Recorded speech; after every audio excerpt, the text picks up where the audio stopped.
আজকের এই এক্সপ্লেইনারে আপনাদের স্বাগত জানাচ্ছি। আচ্ছা, শুরুতেই একটা বিষয় কল্পনা করুন তো। রাজশাহীর কেন্দ্রীয় উদ্যান ও বোটানিক্যাল গার্ডেনে সাধারণ দর্শনার্থীদের জন্য রাখা জ্যান্ত হরিণ এখন চাইলেই যে কেউ কিনে নিতে পারবেন। কি শুনে একটু চমকে গেলেন তো? মনে হচ্ছে কোনো গুজব, কিন্তু না। বাংলাদেশ প্রতিদিন পত্রিকায় প্রকাশিত এই খবরটা একদমই সত্যি। আজকে আমরা ঠিক এই বিষয়টা নিয়ে কথা বলবো। কেন হঠাৎ জ্যান্ত হরিণ বিক্রির মতো এমন একটা সিদ্ধান্ত নেওয়া হলো, এর পেছনের মূল সংকটটাই বা কী, আর এই পুরো উদ্যানটিকে ঘিরে ভবিষ্যতের কি মেগা প্ল্যান চলছে, চলুন সবকিছুর গভীরে যাওয়া যায়। তো চলুন বিষয়টা একটু খতিয়ে দেখি। এই খবরটা শোনার পর সবার প্রথমেই যে প্রশ্নটা মাথায় আসে তা হলো, একজন সাধারণ নাগরিক কি আসলেই চিড়িয়াখানার জ্যান্ত হরিণ কিনে বাড়িতে নিয়ে যেতে পারেন? মানে এটা কি আইনগতভাবে সম্ভব? কারণ আমরা তো জানি চিড়িয়াখানা বা বোটানিক্যাল গার্ডেনের প্রাণীগুলো রাষ্ট্রের সম্পত্তি। বন্যপ্রাণী সংরক্ষণ আইনে এগুলো এতটাই সুরক্ষিত থাকে যে ব্যক্তি পর্যায়ে মালিকানা পাওয়ার কথা ভাবাই যায় না।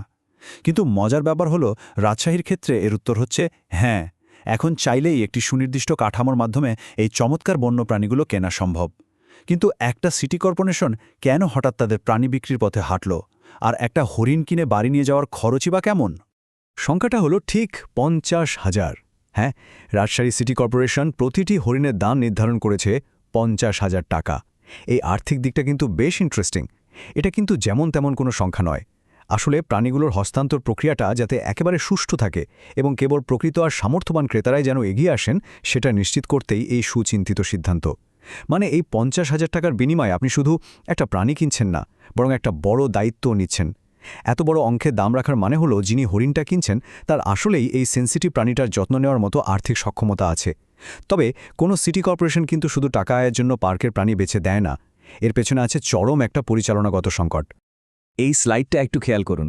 এই যে নজিরবিহীন একটা বিক্রির সিদ্ধান্ত, এর মূল কারণটা লুকিয়ে আছে বন্যপ্রাণী ব্যবস্থাপনার খুব সিরিয়াস একটা পরিবেশগত সংকটের ভেতর।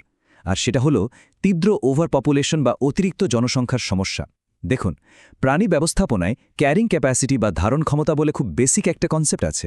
সহজ কথায়, একটা নির্দিষ্ট পরিবেশে সেখানকার বাস্তুতন্ত্র বা প্রাণীদের নিজেদের স্বাস্থ্যের কোনো ক্ষতি না করে ঠিক কতগুলো প্রাণী সুস্থভাবে বেঁচে থাকতে পারে, সেটাই হলো ক্যারিং ক্যাপাসিটি।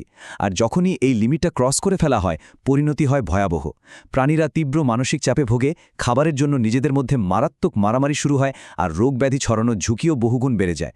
বলতে গেলে এটা তখন জীবন মরণের প্রশ্ন হয়ে দাঁড়ায়।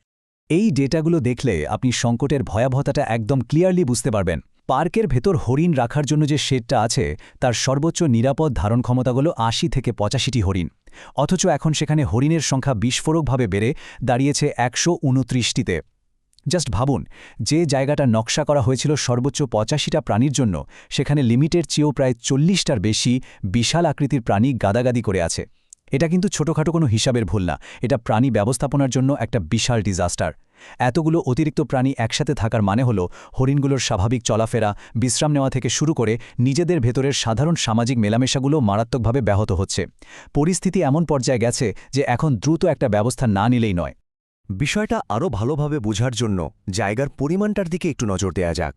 বর্তমানে উদ্যানের এই হরিণের শেডটির আয়তন ৪০,০০০ বর্গফুট। তো কাগজে কলমে শুনে মনে হতে পারে, বাপরে, ৪০,০০০ বর্গফুট, এ তো বিশাল জায়গা। কিন্তু বন্যপ্রাণীদের চলাফেরা বা স্পেশাল ডায়নামিক্সের হিসাবটা একদম আলাদা। বন বিভাগের কড়া নিয়ম অনুযায়ী হরিণের মতো প্রাণীদের সুস্থ ও স্বাভাবিকভাবে চলাফেরার জন্য এবং নিজেদের মধ্যে এলাকা দখলের লড়াই এড়াতে প্রচুর খোলা জায়গার দরকার হয়। এখন এই ৪০,০০০ বর্গফুট জায়গা যখন ১২৯টা বড় আকারের আর অত্যন্ত চঞ্চল প্রাণীর মধ্যে ভাগ করে দেওয়া হয়, তখন মাথাপিছু জায়গার পরিমাণ কিন্তু একেবারেই কমে যায়। জায়গা এতটাই কম যে একটা প্রশস্ত আবাসস্থল এখন কার্যত একটা শ্বাসরুদ্ধকর খাঁচায় পরিণত হয়েছে। আর ঠিক এই দমবন্ধ করা পরিস্থিতির কারণেই হরিণ কমানোটা একেবারে অপরিহার্য হয়ে উঠেছে। আর এই সংকট মোকাবিলার বাস্তব দিকটা আরও স্পষ্ট হয় রাজশাহী সিটি কর্পোরেশনের ভেটেরিনারি সার্জন ডক্টর ফরহাদ উদ্দিনের কথায়। তিনি প্রতিদিন মাঠে বসে এই সমস্যার মোকাবেলা করছেন। তার ভাষায়, বর্তমানে উদ্যানে ১২৯টি হরিণ রয়েছে, যা ব্যবস্থাপনায় চাপ তৈরি করছে। তাই বাড়তি হরিণগুলো আমরা বিক্রি করতে চাই। এই যে ব্যবস্থাপনায় চাপ শব্দটা, এর আড়ালে কিন্তু পশু চিকিৎসকদের প্রতিদিনের একটা চরম হতাশাজনক রিয়ালিটি লুকিয়ে আছে। এর মানে হলো ক্রমাগত স্ট্রেসে থাকা প্রাণীদের ক্ষতবিক্ষত শরীর চেক করা, গাদাগাদি করে থাকার কারণে প্রাণীদের মধ্যকার মারামারি সামলানো, আর সবার কাছে সমানভাবে খাবার পৌঁছে দেওয়ার এক অন্তহীন সংগ্রাম। প্রাণীদের ভালো রাখার এই প্রতিদিনের যুদ্ধে বাড়তি প্রাণীগুলোকে বিক্রি করে দেওয়াই এখন সবচেয়ে মানবিক আর বাস্তবসম্মত সলিউশন। আচ্ছা, এখানে সবচেয়ে গুরুত্বপূর্ণ পয়েন্টটা হলো আপনার পকেটে 50,000 টাকা আছে মানেই যে আপনি বাজারে গিয়ে সবজি কেনার মতো একটা হরিণ কিনে নিয়ে আসতে পারবেন, বিষয়টা কিন্তু মোটেও তেমন নয়। একটা বন্যপ্রাণী কেনার মানে হলো বিশাল একটা আইনি আর নৈতিক দায়িত্ব নিজের কাঁধে নেয়া। এই পুরো প্রক্রিয়াটি জাতীয় বন্যপ্রাণী সংরক্ষণ আইনের অত্যন্ত কঠোর একটা কাঠামোর ভেতরে আবদ্ধ। এখানে নিছক টাকা পয়সা লেনদেনের চেয়ে প্রাণীদের কল্যাণ ও নিরাপত্তাকে সবার উপরে রাখা হয়েছে।